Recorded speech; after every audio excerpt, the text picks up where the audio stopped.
اس میں نہ ہو۔ حضرت آپ شعبہ تاریخ سے وابستہ ہیں، تاریخ اسلام کے حوالے سے آپ جو ہے اسلامی تاریخ کے حوالے سے کراچی یونیورسٹی میں آپ جو ہے اپنی خدمات سر انجام دے رہے ہیں، تو یہ ارشاد فرمائیے گا کہ تاریخ کا مطالعہ جو کیا جاتا ہے اس کی کیا ضرورت ہوتی ہے، اور کیا کس وجہ سے یہ جو ہے مطالعے کی طرف جو ہے طلبہ کو اجاگر کیا جاتا ہے کہ تاریخ کا مطالعہ کیا جائے؟ یہ آپ کا بڑا اچھا سوال ہے تاریخ سے متعلق۔ عام طور پر تاریخ کو اہمیت نہیں دی جاتی، تاریخ کے مضمون کو، حالانکہ تاریخ کے بارے میں کہا جاتا ہے کہ یہ ام العلوم ہے، تمام علوم کی بنیاد جو ہے وہ تاریخ ہے دراصل۔ اور تاریخ محض ماضی کے واقعات کے تذکرے کا یا اس کے مطالعے کا نام نہیں ہے، بلکہ یہ وہ آئینہ ہے، یہ فرد عمل ہے جس میں ہم اپنے حال اور مستقبل کو دیکھتے ہیں۔ کیا بات ہے کہ ماضی ہی کی زمین پر جو ہے وہ حال کی تعمیر ہوتی ہے اور مستقبل کی تشکیل ہوتی ہے۔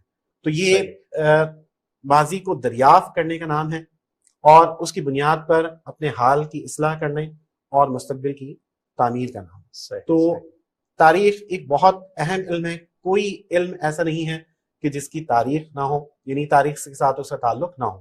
اس لیے کہا جاتا ہے کہ history is every thing and every thing is history, کہ تاریخ سب کچھ ہے اور سب کچھ تاریخ ہے۔ صحیح۔ تو پہلے تو خاص اس پہ توجہ دی جاتی تھی، بادشاہوں کو جو علوم پڑھائے جاتے تھے، یعنی علوم القرآن، علوم الحدیث، فقہ کے بعد جو ہے خاص طور پر مسلمان بادشاہوں کو جو تعلیم دی جاتی تھی وہ تاریخ کی تعلیم دی جاتی تھی، تاکہ وہ اپنے پس منظر سے واقف ہوں، ماضی کے واقعات سے، کیونکہ ماضی کے واقعات کے مطالعہ کرنے کا ایک بنیادی مقصد یہ بھی ہوتا ہے، جیسے قرآن کریم نے کہا کہ ان فی ذالک لعبرۃ لمن یخشی، کہ اس میں عبرت ہے ان لوگوں کے لیے جو خشیت رکھتے ہوں، ڈرنے والے ہوں۔ تو ایک بنیادی مقصد تو قرآن کریم نے بیان کر دیا۔ پھر قرآن نے یہ بھی کہا کہ وَتِلْكَ الْأَيَّامُ نُدَاوِلُهَا بَيْنَ النَّاسِ، کہ یہ ایام ہیں جن کو ہم گردش دیتے ہیں۔ تو اس کا مطلب یہ کہ جب اسباب یکساں ہوں تو واقعات اور ان کے نتائج بھی یکساں نکلتے ہیں۔ جی ہاں۔ تو تاریخ یہاں میں ذرا سا انٹرپٹ کروں گا، مجھے ایک وقفے کے لیے کہا جا رہا ہے۔ تو ناظرین محترم، تاریخ کے حوالے سے گفتگو کی جا رہی ہے اور آج ہمارے مہمان ہیں پروفیسر ڈاکٹر محمد سہیل شفیق صاحب۔ گفتگو کو یہیں سے کنٹینیو کریں گے ایک وقفے کے بعد۔ ویلکم بیک ناظرین کرام، پروگرام میم کے مہمان جاری ہے۔ وقفے سے قبل گفتگو جاری تھی پروفیسر ڈاکٹر محمد سہیل شفیق صاحب سے، اور گفتگو ہو رہی تھی تاریخ کے مطالعے کے حوالے سے۔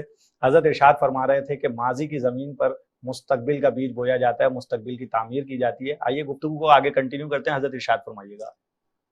جی، میں تاریخ کے حوالے سے چند آسان مثالوں سے اپنے قارئین کے لیے جو ہے اس بات کو سمجھاتا ہوں۔ ارشاد فرمائیے۔ کہ جس طرح ایک فرد کے لیے اس کا حافظہ، اس کی یادداشت بڑی اہمیت رکھتی ہے کہ اگر کوئی شخص ساری زندگی محنت کرے، بہت علم و فضل کا مالک ہو، لیکن اس کی یادداشت کھو جائے تو پھر اس کی کوئی حیثیت باقی نہیں رہتی۔ یہی حال اقوام عالم میں قوموں کا ہوتا ہے کہ جو قومیں اپنی تاریخ کو فراموش کر دیتی ہیں پھر ان کی دنیا میں کوئی حیثیت باقی نہیں رہتی۔ حقیقت ہے۔ آپ کسی بھی شعبے کے طالب علم ہوں، آپ کا تعلق انجینئرنگ سے ہو، آپ کا تعلق جو ہے میڈیکل سے ہو، فزکس سے ہو، بایولوجی سے ہو، کوئی بھی علم جو آج جس مقام پر ہے، آپ جب تک اس کے ارتقاء سے واقف نہیں ہوں گے آپ اس کو آگے لے کر نہیں چل سکتے۔ تو تاریخ جو ہے وہ بڑا بنیادی کردار ادا کرتی ہے۔ آپ جس علم میں، جس فن میں مہارت حاصل کرنے جا رہے ہوں، کرنا چاہتے ہوں، تو اس کے پس منظر سے، اس کی تاریخ سے آپ کا واقف ہونا ضروری ہے۔ میڈیکل سائنس آج جس مقام پر ہے تو یہ اچانک سے اس مقام پر نہیں پہنچی، بلکہ صدیوں کا ایک تسلسل ہے، تجربات ہیں، علوم کا ارتقاء ہے، اس کے نتیجے میں آج میڈیکل سائنس یہاں تک پہنچی ہے۔ تو میں یہ سمجھتا ہوں کہ ایک فرد کے لیے بھی یہ بڑا ضروری ہے کہ وہ تاریخ کا مطالعہ کریں، کہ یہ اس کی شناخت ہے، اس کی پہچان ہے۔ آپ کسی جگہ انٹرویو کے لیے جائیں، آپ نے بہت کچھ مطالعہ کیا ہو لیکن آپ کی یادداشت آپ کے ساتھ نہ دے، آپ کو کچھ یاد نہ ہو، تو پھر اس کا نتیجہ آپ جان سکتے ہیں کہ کیا ہو۔ جی ہاں، بالکل۔ تو یہی حال جو ہے وہ قوموں کا ہوتا ہے۔ تو بحیثیت ایک قوم بھی ہمارے لیے ضروری ہے، خاص طور پر جو مسلمان ہیں ان کے لیے بڑا ضروری ہے کہ وہ اپنے ماضی سے جو ہے واقف ہوں، کہ ہماری بنیاد کیا ہے، ہمارے جو تاریخی ادوار ہیں وہ کیا ہیں، اور کس طرح مختلف علوم کا ارتقاء ہوا اور مسلمانوں کی تاریخ جو ہے وہ آگے بڑھی ہے۔ جی۔